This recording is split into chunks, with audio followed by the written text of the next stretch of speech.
जैसे कि आप लोग जानते ही हैं कि बुराई ही बुराई को अपनी ओर आकर्षित करती है, बिल्कुल वैसे ही कुछ ऐसी जगहें भी हैं जहाँ पे कत्ल, लूट-मार, काला जादू, बलात्कार और मासूमों की बलि जैसी घिनौनी चीज़ें की गई हैं। और ऐसे ही जगहों पर ऐसी घिनौनी और बुरी चीज़ें वास करती हैं जिसके बारे में मैंने या आपने अपने सपने में भी नहीं सोचा होगा। और पंजाब में शाहपुर गांव के पास ऐसी ही एक जगह है। दरअसल शाहपुर गांव से होकर एक नहर निकलती है और वो नहर यानी कैनाल वहाँ से कुछ ही किलोमीटर दूर एक शहर नवा शहर की ओर जाती है। उस नहर के साथ साथ जो रास्ता शहर की ओर जाता है, वहाँ के लोग उस रास्ते को श्रापित बताते हैं, क्योंकि शाम के 6 बजे के बाद ज़्यादातर लोग जो वहाँ से निकलते हैं वो लोग या तो नहर में गिरकर मर जाते हैं या फिर मानसिक रूप से बीमार हो जाते हैं। और बहुत ही कम लोग जो वहाँ से बचकर निकले हैं वो उनके पीछे भागती हुई किसी चीज़ के बारे में बताते हैं। वो बताते हैं कि जैसे ही 6 बजे के बाद वो उस रास्ते से निकल रहे थे, उनके पीछे अचानक ही कोई चीज़ भागने लग गई। कुछ बताते हैं कि वो एक सांड था, कुछ बताते हैं कि वो एक औरत थी, कुछ बताते हैं कि वो एक आदमी था जो उनके पीछे बहुत तेज़ी से भाग रहा था। ये कहानियाँ उसी गांव में रहने वाले एक आदमी सोनू की, जो कि नमा शहर की दाना मंडी में एक मुनीम का काम किया करता था। सोनू आमतौर पे हफ्ते के आखिरी 2 दिन सैटरडे और संडे अपने गांव में अपने परिवार के साथ ही बिताया करता था। उस शनिवार के दिन अचानक से सोनू की मां के सीने में बहुत तेज दर्द शुरू हो गया। सोनू भागते हुए डॉक्टर के पास गया और उसको बुलाकर लाया। डॉक्टर ने जैसे तैसे उसकी मां को स्टेबल तो कर लिया, पर उसने सोनू को एक इंजेक्शन लाने के लिए बोला, जो कि उसे गांव के केमिस्ट के पास तो बिल्कुल नहीं मिलने वाला था। वो इंजेक्शन तो सिर्फ शहर के केमिस्ट के पास ही मिलने वाला था। सोनू ने ये सुनते ही जल्द से अपनी बाइक स्टार्ट की और शहर की ओर निकल गया। शहर की ओर जाते वक्त सोनू के आगे 2 रास्ते थे। या तो वो मेन रोड के लंबे रास्ते से जाता, जहाँ से शहर करीब 15 किलोमीटर दूर पड़ता, पहले मेन रोड की ओर 5 किलोमीटर और फिर मेन रोड से शहर की ओर 10 किलोमीटर, और या तो फिर सोनू उस नहर वाले रास्ते से चला जाता। उस वक्त शाम के 5 बज रहे थे।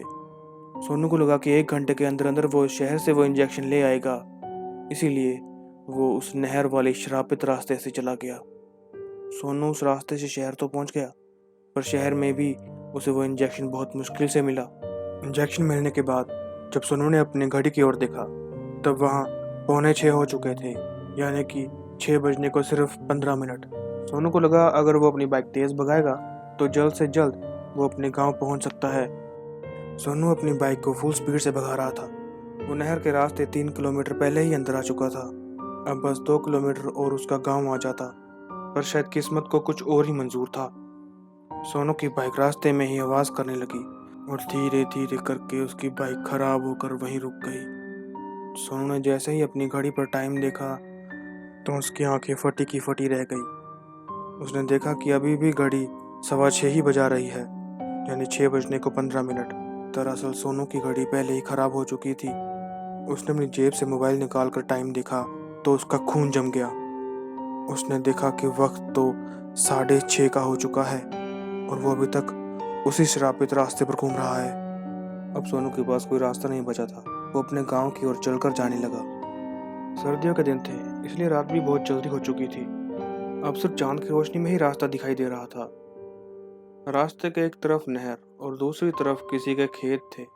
सोनू थोड़ा आगे गया, उसे कुछ दूरी पर एक आदमी दिखाई दिया जो कि खेतों में फसलों के बीच चल रहा था।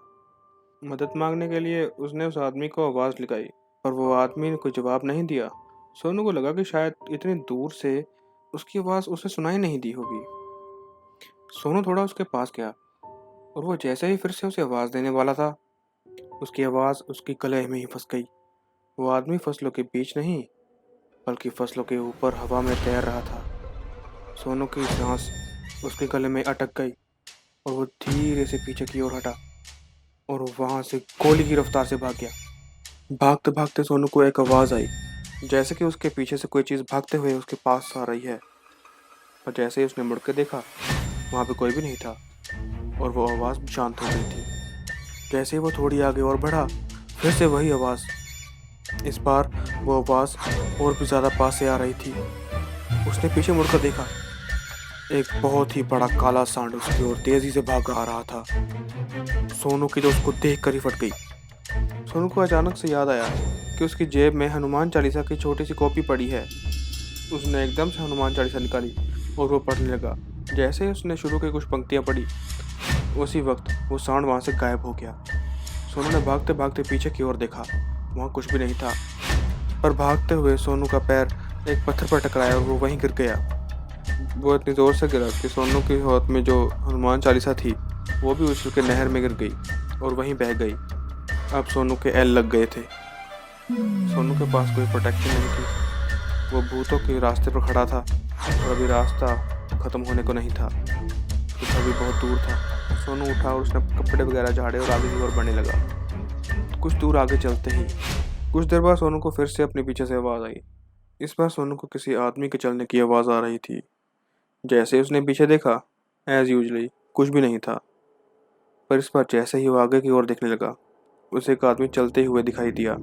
सोनू ये देख के हैरान हो गया कि ये यहाँ कहाँ से आया, क्योंकि अभी अभी तो वहाँ कुछ भी नहीं था। शायद झाड़ियों से निकल के आया हो, पता नहीं। सोनू जैसे ही उसकी ओर बढ़ने लगा तो उसके फिर से आवाज़ आई, जैसे कि उसके पीछे कोई है। उसने पीछे की ओर देखा तो वही आदमी जो उसके आगे चल रहा था अब उसके पीछे आ गया। वो आदमी उसके पास आया। उसे देखकर सोनू की फट गई और उसे याद आया कि ये तो वही आदमी है जो थोड़ी देर पहले फसलों के ऊपर तैर रहा था। उसे देखकर सोनू का खून जाम हो गया और दिल की धड़कनें बुलेट मोटरसाइकिल से भी ज़्यादा तेज़ हो गई। सोनू ने देखा कि वो लंबा चौड़ा आदमी और उसके मुंह पर कुछ भी नहीं है, ना आँख ना मुंह ना नाक, सारा मुंह साफ। उसे देखकर सोनू की ऐसी फटी कि सोनू वहाँ उल्टे पैर भागा। इतनी तेज़ भागा कि शायद अगर वो ओलंपिक में भागता तो शायद रिकॉर्ड तो तोड़ ही देता वह 100 मीटर के। पर उसके पीछे खड़ा आदमी भी तो भूत था, ऐसे थोड़े ना जाने देगा। सोनू को भागते भागते दूर से एक बाइक दिखाई दी। वो उसी की बाइक थी जो वो खड़ी कर गया था। सोनू को दिशा भ्रम हो गया था, क्योंकि उसे पता ही नहीं था कि वो कहाँ जा रहा है, कहाँ से आ रहा है। उसने डरते डरते अपनी बाइक पकड़ी और चाबी लगा के स्टार्ट करने की कोशिश की, और इस बार वो बाइक स्टार्ट भी हो गई। सोनू ने वो बाइक मोड़ी और शहर की ओर जाने लगा। उसने कहा कि वो शहर की ओर से गांव चला जाएगा, पर इस गंदे रास्ते से नहीं जाएगा। सोनू ने फुल स्पीड पर अपनी बाइक घुमाई और वहाँ से जाने लगा। सोनू के 1-2 किलोमीटर आगे ही पहुँचा था कि उसे रास्ते में एक सुंदर सी लड़की दिखाई दी। वो लड़की सोनू से लिफ्ट मांग रही थी।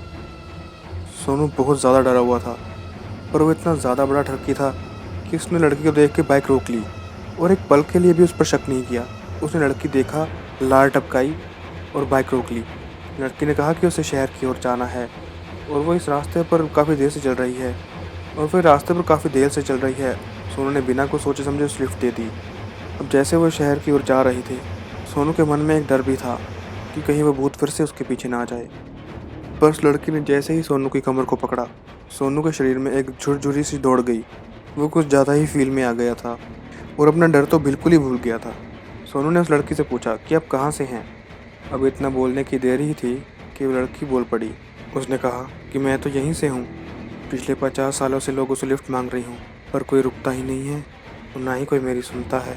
आज तुमने मुझे पहली बार लिफ्ट दी है, तुम्हारा बहुत बहुत शुक्रिया।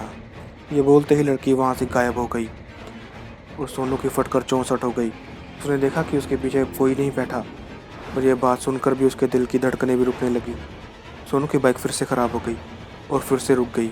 उसने अपनी बाइक वहीं खड़ी की और फिर से भागने लगा। सोनू इतना ज़्यादा डर चुका था कि उसे हनुमान चालीसा की कोई लाइन भी याद नहीं आ रही थी। उसे फिर से आवाज़ आने लगी कि जैसे उसके पीछे से कोई आ रहा है। उसने पीछे मुड़ के देखा तो वही आदमी खड़ा था जो कि खेतों पर तैर रहा था। उसका कोई चेहरा नहीं था। उसे देखते देखते सोनू फिर से भागा। उसे देखने के बाद सोनू फिर से भागा और भागते भागते फिर से उसका पैर किसी पत्थर से टकराया और वहीं गिर गया।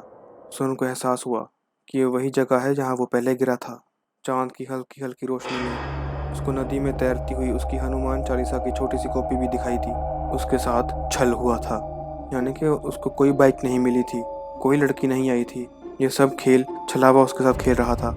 यह एहसास होते ही सोनू ज़ोर ज़ोर से रोने लगा और रोते रोते वहाँ से भागने लगा। उसे लगा कि अब तो वो मारा जाएगा, अब कोई और रास्ता नहीं है। भागते भागते उसने देखा कि नहर की दूसरी ओर एक लाइट जल रही है और वहाँ पे एक छोटी सी कुटिया बनी है। उसने कहा कि अगर वो नहर को तैर के पार कर ले उसने सोचा कि अगर वो नहर को तैर के पार कर ले तो उस कुटिया में उसको सुरक्षा मिल सकती है। ये सोचते ही उसने नहर में छलांग लगा दी। पर ये उसकी ज़िंदगी की सबसे बड़ी गलती थी, क्योंकि छलावा हमेशा पानी के पास ही रहता है। उसकी पूरी कोशिश होती है कि उसका शिकार हमेशा पानी के अंदर आ जाए ताकि वो उसका शिकार कर सके। और बस फिर क्या था, गांव वालों को सोनू की लाश सुबह नदी में तैरती हुई मिली।